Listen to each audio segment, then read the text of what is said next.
Breaking news coming in right now on Turkish forces having started military operations in northern Syria.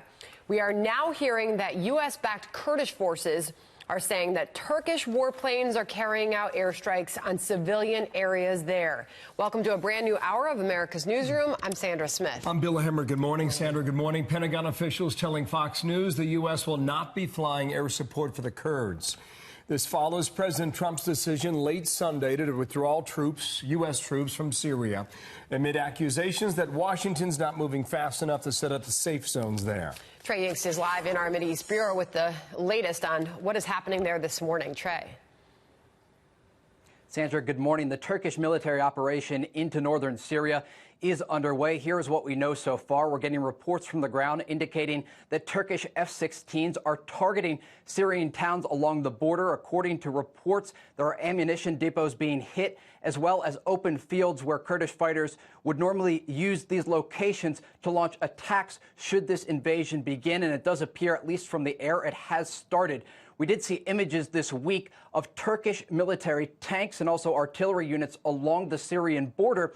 But there's a lot of moving parts here as this news does break. There's also reports of civilians fleeing many of these villages. So there's a humanitarian crisis developing as this larger conflict does erupt. It was announced this morning by Turkish President Tayyip Erdogan on Twitter, who did say the Turkish armed forces, together with the Syrian National Army, just launched what they are calling, quote, Operation Peace Spring. There's two sides to this conflict that are evolving. One side is the Turkish military, along with rebel forces that have previously fought the Assad regime. And then you have, on the other side, these Kurdish forces in northern Syria. The key here to look at and to see what develops over the next 24 hours is whether or not these Kurdish forces do strike some sort of deal with the regime of Bashar al-Assad. This week, we have received indications that Moscow might actually be brokering a deal between the Kurds in northern Syria and the Assad regime to try to push back this Turkish invasion. When you step back and look at this from a larger perspective, many of the Kurds are saying that they have been abandoned by the Trump administration. Remember, in the fight against the Islamic State, the Kurds lost more than 11,000 fighters. So they see all of this as something that is a direct threat to their people. And the Trump administration, as we know, has pulled out those 50 soldiers who were along the border, meant to discourage any sort of Turkish operation into northern Syria.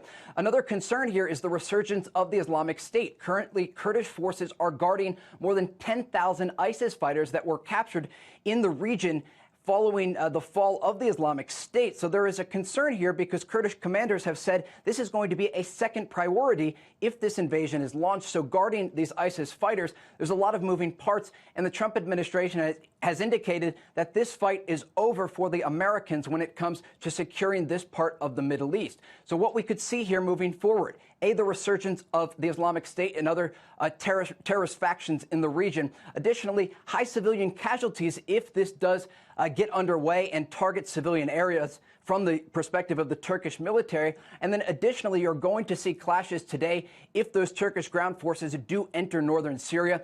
Again, as we know right now, the operation, what the Turks are calling Operation Peace Spring, has begun. It is starting with airstrikes along the Turkish-Syrian border.